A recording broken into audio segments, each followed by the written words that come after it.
हिंदी हमारी मातृभाषा नहीं है। Hindi has never been our national language. Tamil should be our national language. Sanskrit को हमारी मातृभाषा होना चाहिए। तो ऐसे बहुत से ट्वीट्स आपने अपने ट्विटर हैंडल पे फ्लोट करते हुए देखे होंगे।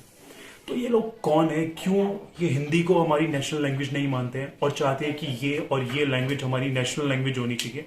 तो इसके लिए हमारे को अपना कॉन्स्टिट्यूशन को एक बार देखना पड़ेगा, उसे जानना होगा। भारतीय संविधान अकॉर्डिंग टू आर्टिकल 343(1) ये कहता है कि हिंदी हमारी ऑफिशियल लैंग्वेज होगी।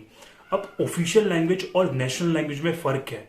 ऑफिशियल लैंग्वेज वो होती है जो गवर्नमेंट यूज करती है अपने ऑफिशियल पर्पस में, यानी कि पार्लियामेंट में, नेशनल कोर्ट्स में।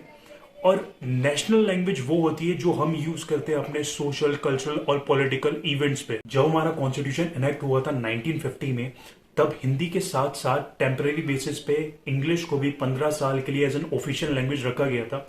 ये इसलिए किया गया था ताकि नॉन हिंदी स्टेट्स को कोई प्रॉब्लम ना आए और इन्हीं 15 साल में गवर्नमेंट ऐसे इनिशिएटिव ले सके ताकि वो 15 साल में नॉन हिंदी स्टेट्स में हिंदी को स्प्रेड कर सके। और इन 15 साल के बाद गवर्नमेंट बाय लॉ हिंदी को नेशनल लैंग्वेज बना सकती है और इंग्लिश को टर्मिनेट कर सकती है as an official language of India. English as an official language of India का टेन्योर खत्म होने को आया था 1965 में।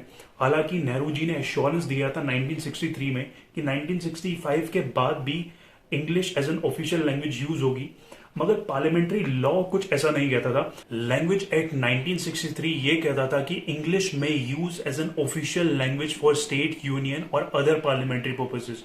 तो इस मे शब्द से तमिल पीपल को बहुत प्रॉब्लम हुई।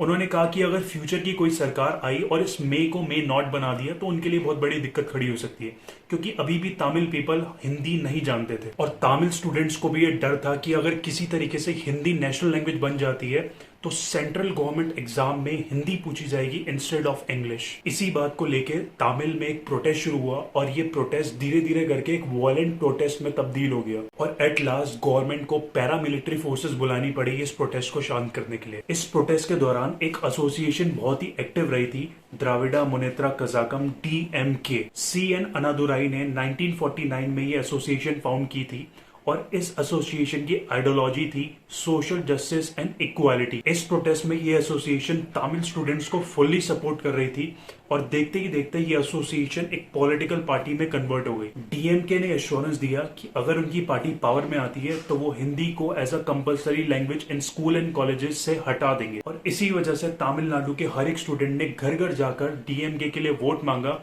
और DMK पावर में आई। देखिए, अब ये कहना गलत होगा कि यूनियन गवर्नमेंट ने कोई भी इनिशिएटिव नहीं लिए हिंदी को प्रमोट करने के लिए। 1968 में प्रधानमंत्री इंदिरा गांधी जी ने 3 टियर लैंग्वेज लॉ को इंट्रोड्यूस किया।